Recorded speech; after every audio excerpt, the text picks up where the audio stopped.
à tous, c'est les 1 an de la chaîne et pour fêter ça, j'ai décidé de faire une petite FAQ. Donc je vais répondre aux différentes questions que vous m'avez posées sur les différents réseaux sociaux. Et j'en profite également pour vous remercier d'être de plus en plus nombreux, de me suivre sur En Tout Genre. Ça me fait plaisir et ça me donne la motivation nécessaire pour pouvoir continuer de vous produire plus en plus de vidéos. Et promis, je vais être un petit peu plus régulier que je ne l'ai été depuis le début de l'année. On commence tout de suite avec les questions. Il y aura une deuxième partie un peu spéciale, bien évidemment pour ceux qui s'attendaient à une vidéo normale. Ne vous inquiétez pas, il y aura un petit peu d'analyse à la fin de cette vidéo. La première question, Phoenix Crow, belle ascension pendant cette première année. Est-ce que tu as fait des études de cinéma ou c'est une passion en dehors de ton travail? Qu'est-ce que tu penses des films Indiana Jones? Dès le moment où l'on dit cinéma de genre, quand est-ce qu'on dit qu'un film est sans genre? Première question, oui, j'ai fait des études de cinéma, j'ai fait des études de scénario. D'où le fait que je parle beaucoup de scénario sur ma chaîne, plus que de mise en scène ou de production. Donc le scénario, c'est un peu ma spécialité. Et oui, je fais du cinéma, je pratique le cinéma, je mange du cinéma, donc oui, ça fait partie intégrante de ma vie, d'où le fait que je me sois lancé sur YouTube. Qu'est-ce que je pense des films Indiana Jones? Eh bien, c'est une excellente trilogie. Voilà, c'est tout.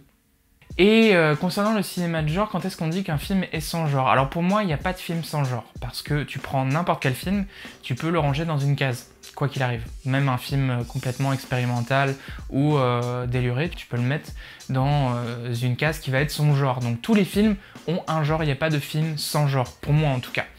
Néanmoins, la nuance, c'est qu'on peut dire qu'effectivement, si tous les films ont un genre, tous les films ne sont pas nécessairement du cinéma de genre.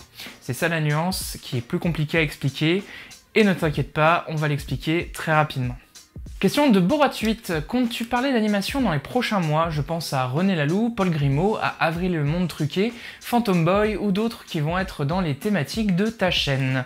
Bien sûr, je vais parler d'animation dans les jours à venir, pas forcément tout de suite, mais il y a beaucoup de films d'animation qui sont des films de genre en France, et évidemment que je vais en parler. Alors je vais pas faire une vidéo générale sur l'animation en France, même si ça peut être intéressant, en l'occurrence, pour un petit peu mettre en avant l'animation française. Néanmoins, je vais parler de chaque film indépendamment sur une vidéo, et je vais parler de ceux dont tu as mentionné là, mais je pense aussi à Renaissance, ou à un film comme The Prodigies, qui sont vraiment des films qui sont assez chouettes, et qui n'ont pas eu assez de visibilité. Donc voilà, ce sera pour bientôt. Question de Nounours, joyeuse anniv, une prochaine vidéo autour de la carrière de Laugier ou de Maury et Bustillo. Effectivement, c'est prévu, je vais faire des hors-sujets sur des carrières de cinéastes qui ont fait le cinéma de genre en France. C'est prévu, j'ai l'intention très bientôt de faire une vidéo sur Georges Méliès et de remonter progressivement jusqu'à des cinéastes un peu plus proches de nous. Pour Laugier, Maury et Bustillo, je ne sais pas encore, mais peut-être que je le ferai sur une seule vidéo pour le coup, une vidéo sur le New French Extremism, donc cette période des années 90, fin 2000, qui a vu naître un groupe de réalisateurs et réalisatrices qui ont fait du genre en France, et notamment de l'horreur, et dont Laugier, Maury et Bustillo font partie. Donc voilà, c'est potentiellement prévu. Question de Thomas, pourquoi selon toi Kaamelott c'est pas du genre? Je sais pas, ça me paraît un petit peu évident. Question de Rodigolem, ça fait très longtemps que j'attendais une chaîne YouTube de ce genre, bravo à toi. Sinon pour ma question, qu'est-ce qui t'a poussé à vouloir faire une chaîne sur le cinéma de genre français? En fait, comme vous le savez, si vous me suivez depuis le début de la chaîne ou si vous suivez un petit peu l'actualité sur le cinéma de genre en France, c'est un cinéma qui est mal aimé, pour des raisons qui sont à la fois connues et pas connues. Disons que s'il y a une partie de la production française et des spectateurs qui pensent que le cinéma de genre n'a pas sa place en France, c'est pour une raison assez simple, c'est qu'il n'y a pas de tradition du cinéma de genre en France. C'est vrai, et en même temps, c'est faux, parce que s'il n'y a pas de tradition du cinéma de genre en France, c'est parce qu'elle n'a pas été entretenue. Et ça veut pas dire qu'il n'y a pas de cinéma de genre en France. Et c'est pour cette raison que j'ai voulu rendre un petit peu justice, tel un vigilante du cinéma de genre français que je serais, pour pouvoir parler de cinéma de genre français. Parce qu'en réalité, il n'y a pas de véritable raison valable qui fait que le cinéma de genre n'est pas un cinéma en France. J'ai fait cette chaîne pour parler un petit peu de certains films, de faire de l'analyse et d'essayer de comprendre réellement les raisons de ce dégoût pour le cinéma de genre en France. Parce que Pour moi, c'est pas juste que le public est pas prêt ou qu'il n'y a pas de tradition. Question de Thomas à nouveau. Haha, c'était très drôle, mais sérieusement, pourquoi Kaamelott volume 1 n'était pas dans ta rétrospective de films de genre de 2021 ?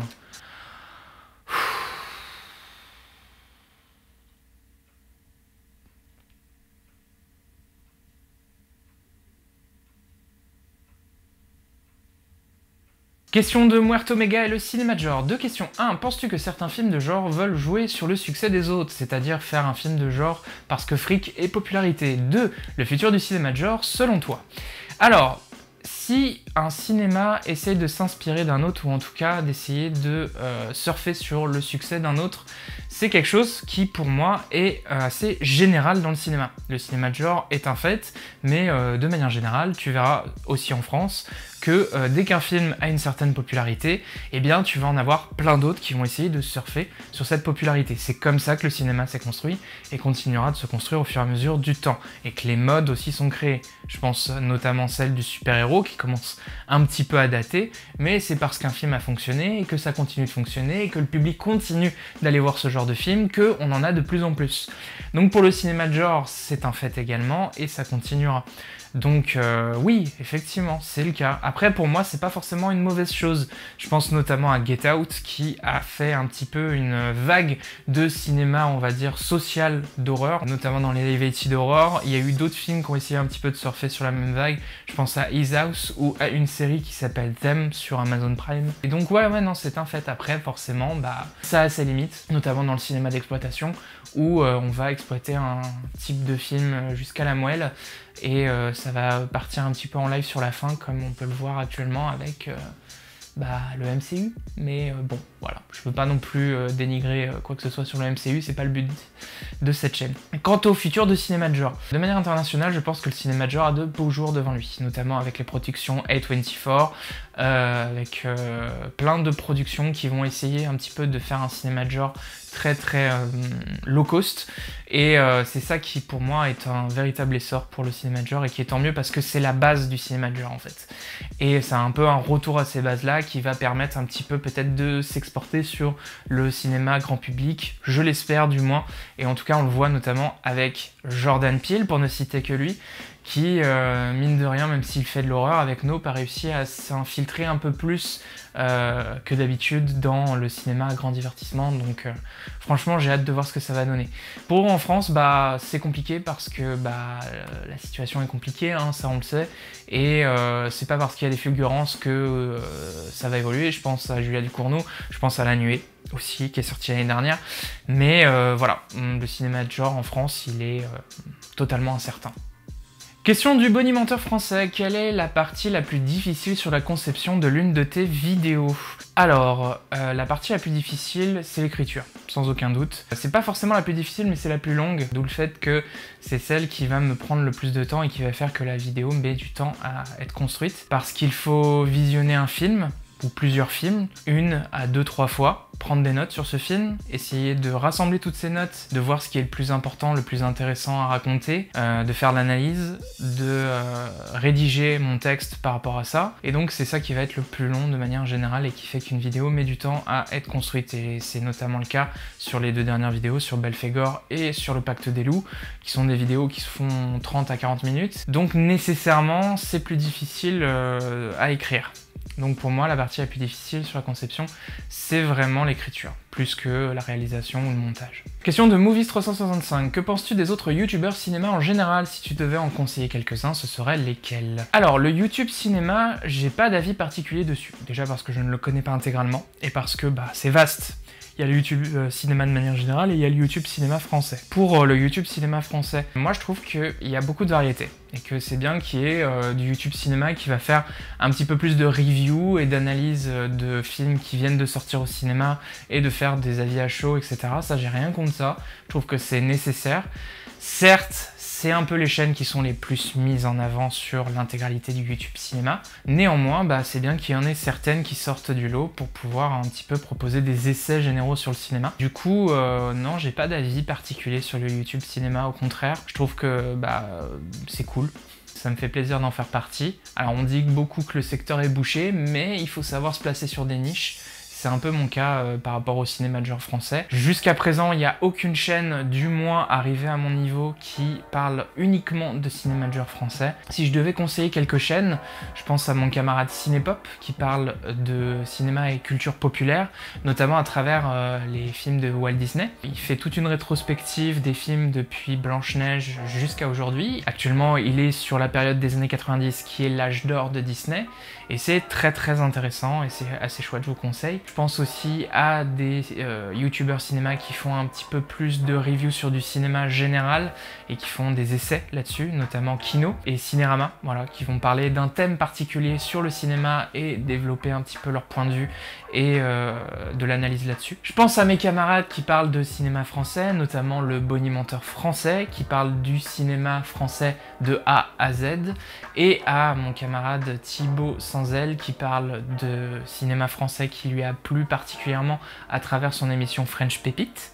Voilà, c'est à nous trois, on forme un petit peu l'entièreté du YouTube cinéma français, on va dire, entre guillemets. Il y a aussi Demoiselle d'horreur, que je vous conseille également. C'est une chaîne qui parle de personnages féminins dans le cinéma horrifique, donc il les met en lumière et qui fait de l'analyse centrée sur ces personnages féminins. Et sinon, par rapport à ma spécialité, qui est le scénario, je vous conseille une chaîne qui s'appelle le Plot Point, qui parle de scénario de manière générale et qui va donner de la méthodologie sur comment écrire un scénario avec des exemples de films connus.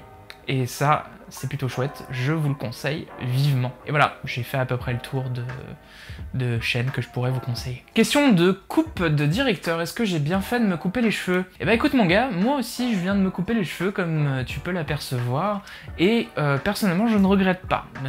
Disons que à une époque effectivement à chaque fois me couper les cheveux c'était un dilemme de savoir est-ce que je me laisse pousser les cheveux ou est-ce que je me les coupe. Maintenant pour moi me couper les cheveux c'est un peu un symbole de renouveau. J'aime bien aller me couper les cheveux parce qu'en fait je sais qu'à partir du moment où ma tête va être différente, les choses vont être différentes dans ma vie également. Je sais pas pourquoi, c'est un petit peu un gimmick psychologique que je me donne à chaque fois que je me coupe les cheveux. Donc non, au contraire, moi je sais pas, j'ai pas regardé effectivement la différence entre avant et après, mais si tu t'es coupé les cheveux, eh ben écoute, c'est cool pour toi. Voilà. Je sais pas quoi dire de plus, voilà, la chaîne est partie en mode développement personnel. Question du révérend. Alors, déjà bravo pour ta chaîne. Selon toi, quel est le film de genre français le plus abouti jusqu'à présent? Sans aucun doute, le film de genre français le plus abouti jusqu'à présent, je n'en ai pas encore parlé parce que j'attends le bon moment pour vous en parler, c'est Les Yeux sans visage de Georges Franju. C'est certainement le film de genre français le plus abouti jusqu'à présent. Parce que pour moi, il a tout ce qu'il faut pour faire un bon film de genre de manière générale, et en plus, il s'inscrit dans un cinéma français très particulier, de par son casting, de par son scénario, de par les dialogues, etc. Pour moi, ce serait celui-là. C'est clair et net, il n'y a pas d'autres films comme lui, il n'y a pas d'autres films qui ont autant de popularité que lui. Peut-être Le Pacte des loups, néanmoins, je pense qu'en termes vraiment de cinéma de genre, c'est une référence, Les Yeux sans visage, pour le monde entier. Je pense qu'il y a beaucoup de réalisateurs américains qui connaissent Les Yeux sans visage et qui s'en sont inspirés, ça c'est une certitude. Et donc c'est dommage qu'en France, on se soit pas servi de ce film-là pour prouver que c'est possible de faire du bon film de genre français. Voilà, mais j'en parlerai, ça c'est sûr. Question de Fatal Horror, félicitations. Comme question, je vais pas être très original. Quel est ton film de genre préféré? Quel est le film de genre majoritairement apprécié, mais que tu détestes? Mon film de genre préféré, alors c'est compliqué parce qu'il y en a beaucoup, mais si je devais en garder qu'un seul, ce serait Get Out de Jordan Peele. Voilà, c'est le dernier film au cinéma qui m'a bluffé comme jamais, qui fait partie de mes films préférés. Et pour moi, c'est le film de genre qui représente le plus la société d'aujourd'hui et qui est le plus représentatif de ce qu'est le cinéma aujourd'hui. Et on le voit avec l'évolution cinématographique de Jordan Peele. Donc vraiment, si je devais en garder qu'un, ce serait celui-là. Et Scream. J'adore Scream. Quel est le film de genre majoritairement apprécié que je déteste? Hérédité, de Ari Aster. En fait, c'est un film que j'ai vu au cinéma, je l'ai vu qu'une seule fois, et je le reverrai sûrement pas. J'ai vraiment pas passé un bon moment devant ce film. Pourtant, j'adore les films d'horreur, j'adore les films même un peu gore, mais disons que celui-là, il a pas fonctionné sur moi. Déjà, j'ai pas eu plus peur que ça. J'ai trouvé que le film était poussif là-dessus et je l'ai pas trouvé effrayant, je l'ai pas trouvé non plus malaisant. J'ai trouvé qu'il essayait d'être malaisant, mais ça marchait pas. Pour moi, clairement, voilà, y a le moment où la gamine se fait découper la tête et après on voit la tête se faire bouffer par des fourmis. Peut-être que je suis passé totalement à côté du message, mais pour moi, c'est pas un cinéma que j'apprécie. En tout cas, pour moi, Ari Aster, il a pas réussi à me convaincre avec ce film-là. Néanmoins, il a réussi à le faire avec Midsommar. Je ne sais pas pourquoi, je pourrais pas m'étaler sur ça, mais Midsommar, pour moi, c'est plus un succès que Hérédité. Hérédité, j'ai vraiment pas passé un bon moment devant. Question de Laura, quelle vidéo t'a pris le plus de temps à réaliser? Belphégor. Parce qu'il a fallu regarder la série des années 20 et la série des années 60, qu'il a fallu voir le film, et que ça a été très long de trouver des choses intéressantes à dire sur ce film. C'est pour ça que j'ai très peur de me lancer sur Vidoc, parce que fondamentalement, qu'est-ce qu'il y a à dire qui n'a pas déjà été dit par d'autres youtubeurs? Je pense qu'on va y arriver quand même. Question de Thibaut Sanzel, quels sont les premiers films qui ont forgé ta cinéphilie? Alors, les premiers films qui ont forgé ma cinéphilie, ça va être des films des années 80, 90, voire même 70. Je pense aux Gremlins, je pense à Batman de Tim Burton, je pense à Jurassic Park, beaucoup de films de Spielberg. De manière générale, les films de Spielberg, c'est un cinéma qui a plutôt forgé ma cinéphilie. Donc oui, Spielberg, c'est sûr. Après, un peu plus tard, il y a eu les films d'Alfred Hitchcock qui ont un peu forgé mon entrée dans le cinéma de genre, on va dire, et le thriller. Il y a eu Tarantino aussi. Bon, ça, c'était une phase. J'ai l'impression que tout le monde a sa phase adolescente de Tarantino. Et puis après, il y a eu M. Night Shyamalan aussi, qui est un peu aussi le début de ma passion pour le cinéma de genre un petit peu plus low cost, un peu des petites histoires centrées sur des communautés. Question de Robert Baird 2, ça te prend combien de temps en moyenne de faire une vidéo tout compris? Si je calcule, à peu près 3 semaines pour faire l'écriture. 3 semaines, le temps de visionner le film, de prendre des notes, de rédiger un script, de le corriger, de voir un petit peu ce qui est intéressant à dire. Une journée pour faire le tournage, voire 2 en fonction de comment ça se passe, et entre 4 et 5 jours pour monter. Donc si tu calcules, on est à peu près entre 3 et 4 semaines, tout compris, pour pouvoir faire une vidéo.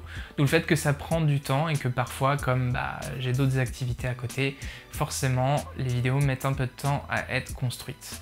Mais si je fais des vidéos plus courtes, évidemment que l'écriture déjà va me prendre beaucoup moins de temps. Question de Cédric, tu es cinéaste, pourrais-tu faire des vidéos où tu racontes des anecdotes de tournage cocasses qui te sont arrivées? Alors oui, je suis cinéaste, comme j'ai dit, je suis scénariste. Néanmoins, je n'ai pas l'intention de raconter des anecdotes de tournage, du moins sur cette chaîne. Pour moi, c'est 2 activités qui sont totalement différentes et que je souhaite continuer de dissocier. Pour moi, j'ai pas envie de parler de ça parce que déjà, il y a YouTube avec les analyses de films de genre français et il y a mon activité d'auteur-réalisateur qui sont 2 choses totalement différentes, même si les 2 sont liés par le cinéma. Donc pour le moment, ce n'est pas mon intention de mélanger les 2, et raconter des anecdotes de tournage, c'est pas trop le lieu de cette chaîne. Peut-être un jour, peut-être sur une autre FAQ. Question de Thomas encore, décidément. Sérieux mec, réponds à ma question. Quelle question déjà? Ah non, tu réponds à la question. Les gens ont le droit de savoir, alors tu réponds à cette question. Bon, peut-être que j'ai pas trop le choix au final. C'est une question compliquée parce que qui suis-je pour pouvoir déterminer qu'un film n'est pas un film de genre? Et en même temps, il faut aussi réussir à définir ce qu'est un film de genre et ce qui n'est pas un film de genre. Chose que je n'ai pas pu totalement faire jusqu'à présent. Donc ouais. Du coup, c'est quoi le cinéma de genre?